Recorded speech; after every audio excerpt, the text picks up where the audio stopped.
Hello everybody, I'm KC, and welcome to another edition of Let's Talk About. Today, let's talk about Gravity Falls. It was a little over a year ago that I posted my first video review of the latest Gravity Falls episode at the time, The Last Mabel Corn. That video sucked, but I kept going, and I'd like to think I've gotten better at it. During this time, Gravity Falls came to an end, and in the process, became my favorite show. You know, in case I haven't made that clear, since we talked about my least favorite episodes last time, this time we're going to talk about my absolute favorite episodes. I've watched all of them again, and I feel it's important that after acknowledging the worst, we should also discuss what I consider the best.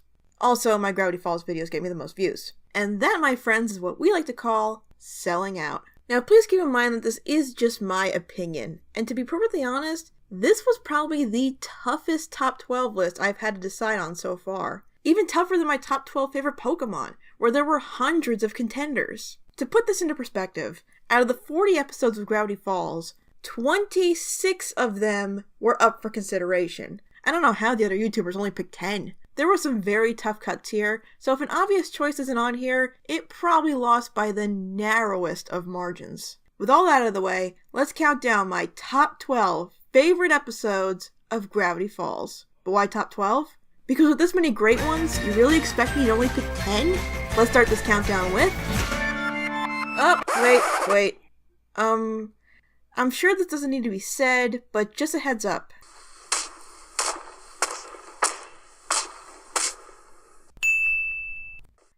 We good?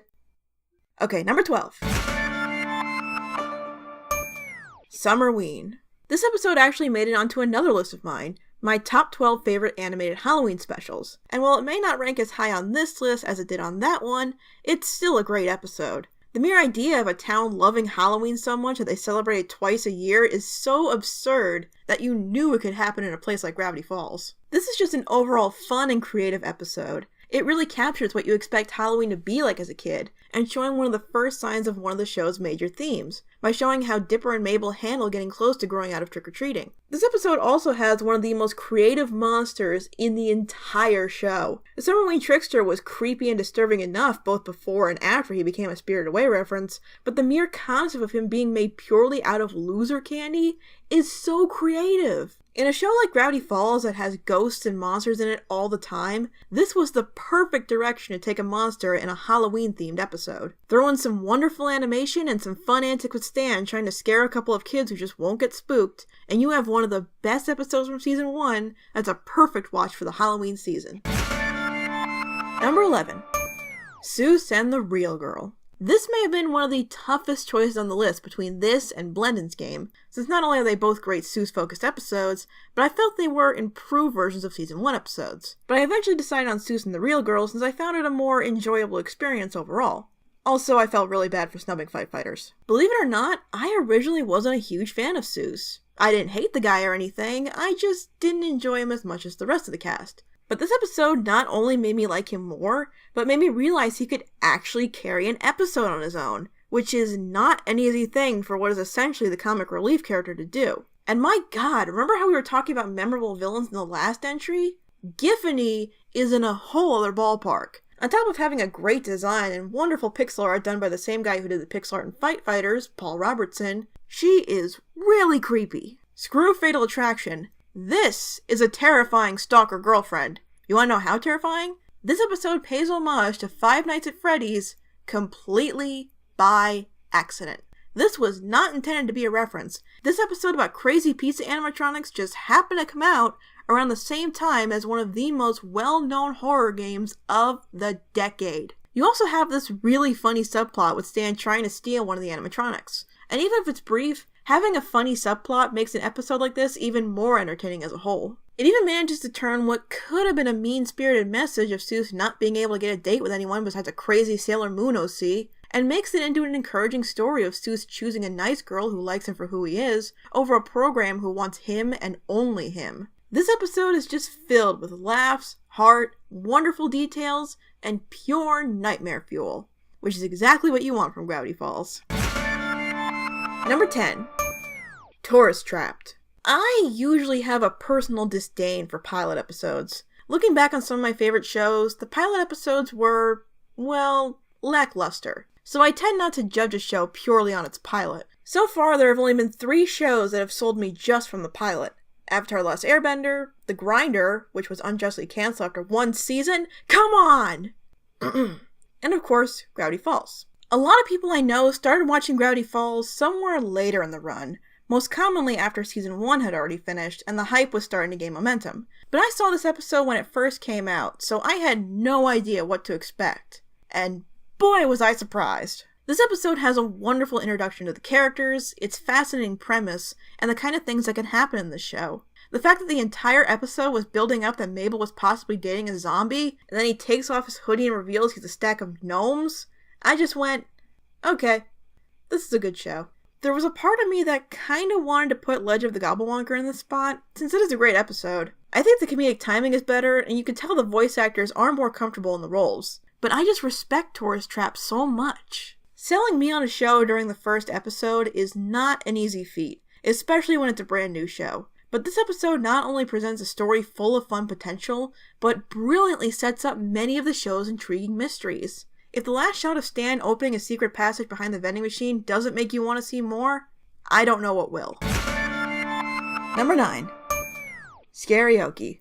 I honestly forgot about Gravity Falls a bit during its year-long hiatus between seasons, but then I stumbled onto the Comic-Con panel with the trailer for season 2, and I was hyped all over again. This was a great episode to welcome everyone back to Gravity Falls. It also cranked the show up a notch in terms of story and scope. Gravity Falls is already a great show, but you could tell that this was the start of something bigger, something more intense, while still keeping the funny adventurous spirit we'd all come to love from the show. Plus, the animation had improved greatly here. Just look at that shading! We saw nothing like this in season 1, and it is stunning. Even the character models look more polished. And do I even need to bring up Grunkle Stan being a total zombie skull-cracking badass? We were led to believe through the entire first season that Stan had no knowledge of the supernatural. I'm not sure how many of us actually believed that before Gideon Rises, but after being pretty inactive in the paranormal adventures of the show, he holds his own against a horde of flesh-eating zombies?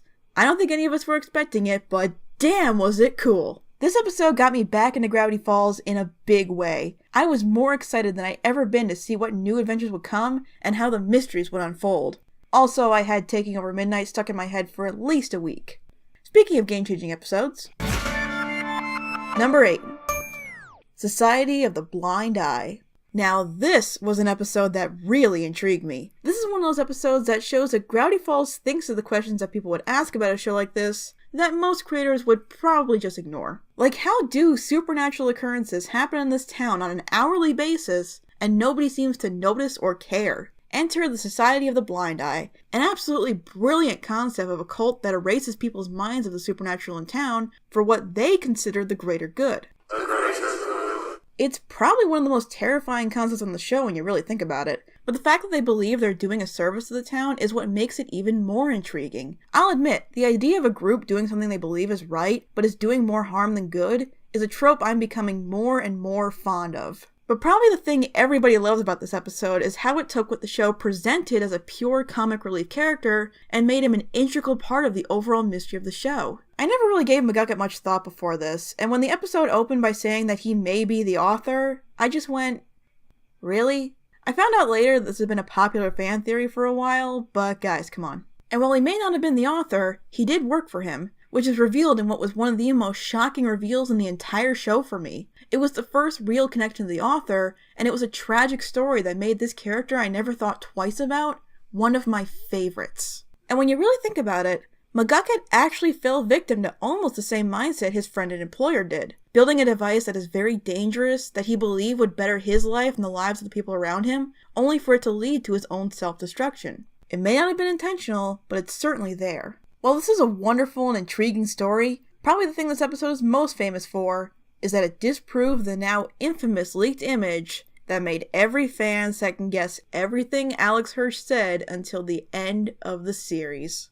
You've been trolled, yes, you've probably been told. Don't reply to this guy, you respond and that's his cue to start trouble on the double while he strokes his manly stubble. And yet you keep on trying, mindlessly replying. You've been trolled, have a nice day. Seriously, that leak was brilliant and so is Alex Hirsch. Number 7. The Last Mabelcorn. Continuing our tour of fairly plot-heavy episodes, we have The Last Mabelcorn. In this case, it was learning more about Ford's history with Bill as he tries to find a way to protect the family from him. And his solution is a spaghetti strainer attached to some binder rings. It looks like Ford's idea of advanced technology is about on par with another interdimensional traveler I know. Ding. What's that? It's a machine that goes ding.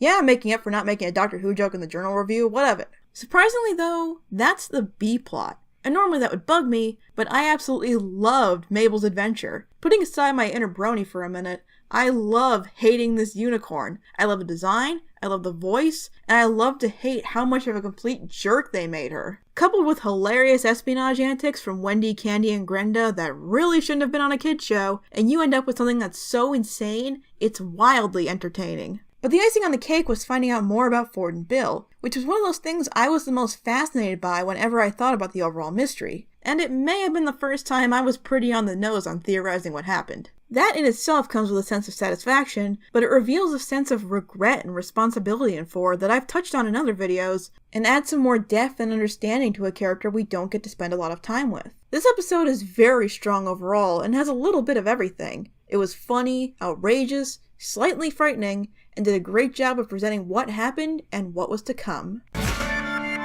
Number 6.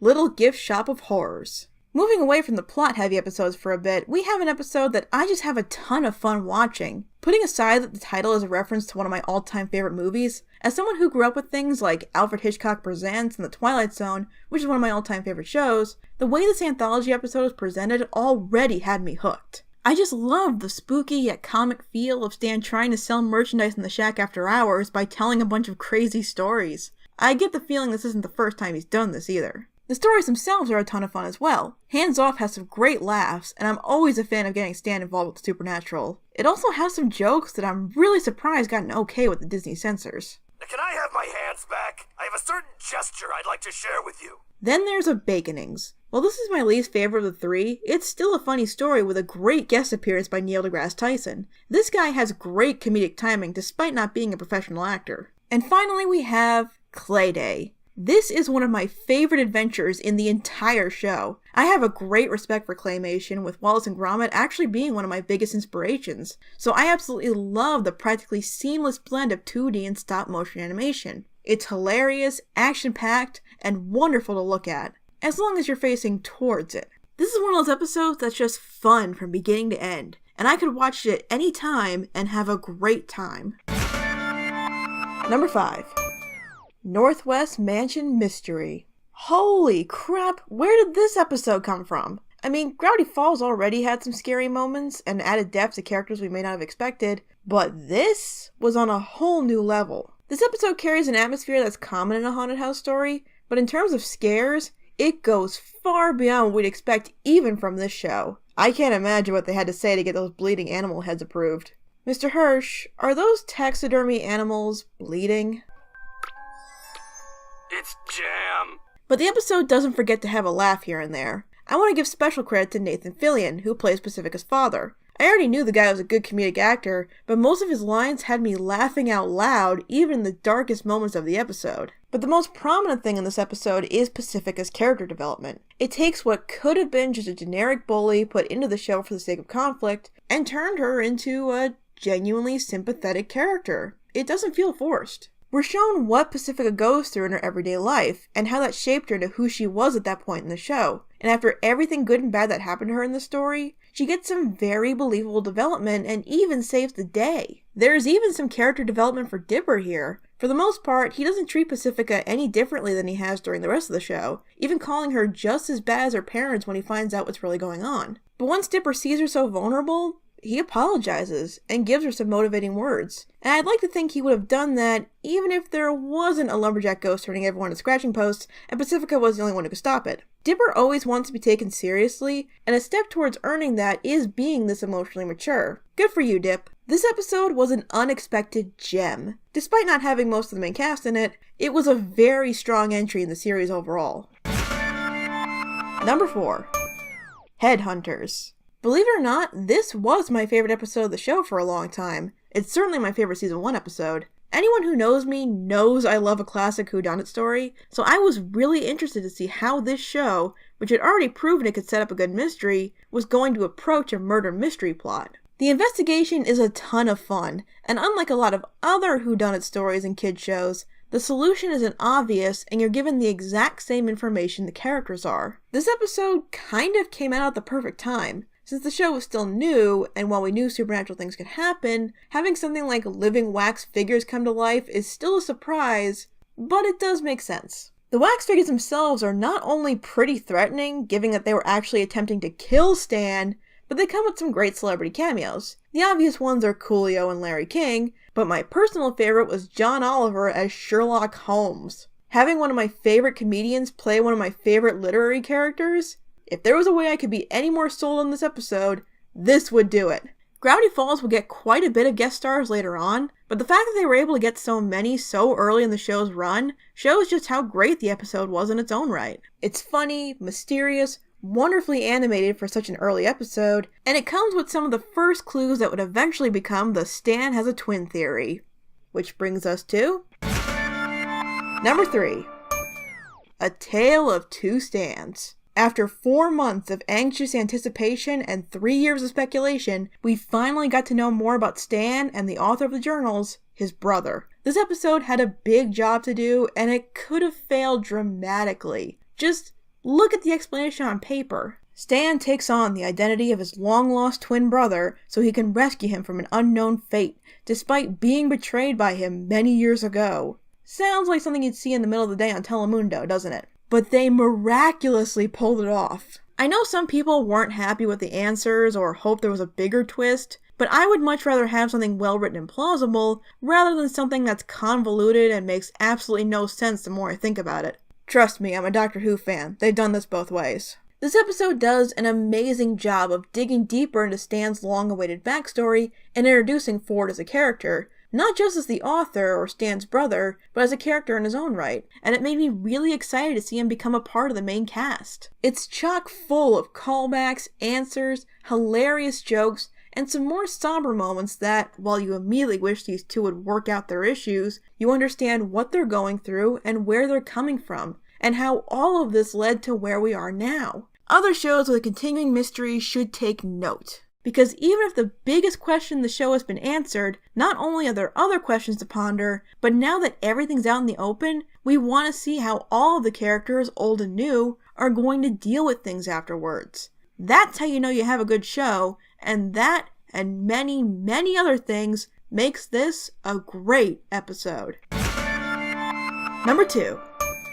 Not What He Seems.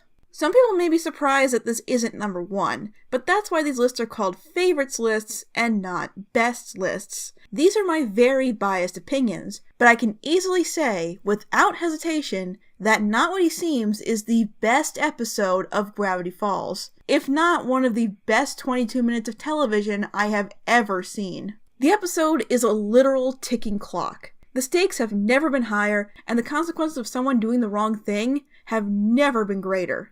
But until the very end, we don't know what the right or wrong decision is. This episode just keeps throwing more and more damning evidence against Stan that has Dipper and Mabel, and by extension, we the audience, second-guessing everything they thought about Stan, and not for the better. This could have come off as clumsy misdirection just for the sake of misdirection, but it comes across as genuine concern and confusion. It was something that this show excelled at that so many try and fail at. And all of this is presented with gorgeous animation, some insane action scenes, an intense but brilliant score, some great laughs, pitch-perfect writing, and phenomenal voice acting. Not only from Dipper and Mabel, but if there is one thing keeping you from immediately giving up on Stan, it's the voice acting. Watch the moment when Stan returns to the portal room up until the ending again, and you'll probably notice something. That he's not trying to show any authority over the kids or ordering them to leave the portal alone. He is asking. He is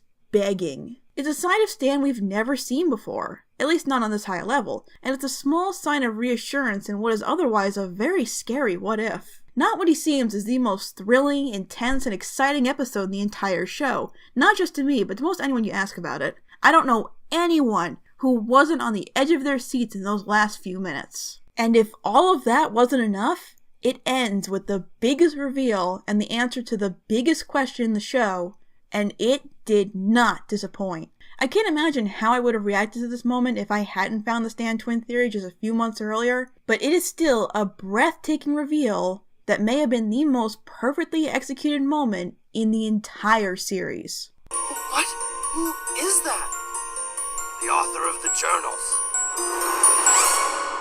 My brother.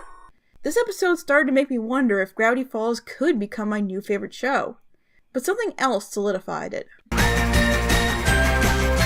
And my number one favorite episode of Gravity Falls is Weirdmageddon. Some people might say it's cheating to have technically 3 episodes in the number 1 slot, but this is my list. And let's face it, the entirety of Weirdmageddon is meant to be one giant climax to Gravity Falls. And what a climax it was. Now, I've already gone on about these episodes for over half an hour's worth of videos, so I'll just try to express my overall feelings on this one rather than going into specifics. The entire experience is intense and suspenseful, but in the best way possible, and never forgets to keep the balance of adventure and comedy that we've come to expect from the show. With Part 1 having Bill's plans put into motion, unleashing a storm of pure insanity, Part 2 being able to put the world-shattering event to a halt in a believable way, to give a wonderful resolution to Dipper and Mabel's character arcs, and Part 3 being the resolution to Stan and Ford's arcs, and delivers a climax that I had no idea how it would go down, but somehow, it was exactly what I wanted. And despite the fact that some of the choices the characters make in the storyline made some of the fans go, "See, it's your fault." No. Yes, it's your fault. No. Yes, it is. It's not. It's true. many others were right there with the characters fearing what could come of this. The event of Weirdmageddon manages to give every main character a chance to make a major contribution. Well, except for Pacifica, but oh well, can't have everything. This final adventure had everything we love about the show. It was hilarious, frightening, action-packed, crammed with callbacks, spectacularly animated, wonderfully performed, heartbreaking, sentimental, and an overall incredible ride. Is it perfect? No, but I'm not asking for perfection. I'm asking for a satisfying conclusion to where the story ends and where the characters end up. And that's what I got. When Dipper and Mabel waved goodbye to their newfound friends and family, you felt like you watched something not just epic and entertaining, but complete. And in a genre where shows so often go too long or don't get to finish their stories, Gravity Falls gained a following that allowed it to stay and tell the story it wanted to, and then it stopped. And while there were certainly some interesting messages left behind, and while I am all for a one-off special episode or even a post-series comic like what Avatar has been doing, even if we never see these characters again, I'll remember the impact they left on me and how great it was to spend even one summer with them. I love this show so much for what it accomplished. It's filled with so many mysteries and hidden details that it asks you to observe every aspect of it in order to get the full experience. And to be able to have such a great payoff after so much build-up is admirable. Heck, even with all these videos, I could still go on about it. I could do a whole retrospective on this show. Who knows when we'll get to talk about Gravity Falls again, but I am so happy with how the show came together and that I was able to experience it during its original run and gush about it on the internet. Thank you guys so much for a great first year for this channel, and don't forget to let me know what your favorite episode of Gravity Falls is in the comments. After all, that's why this series is called Let's Talk About. Thanks for watching, and I will see you guys next time.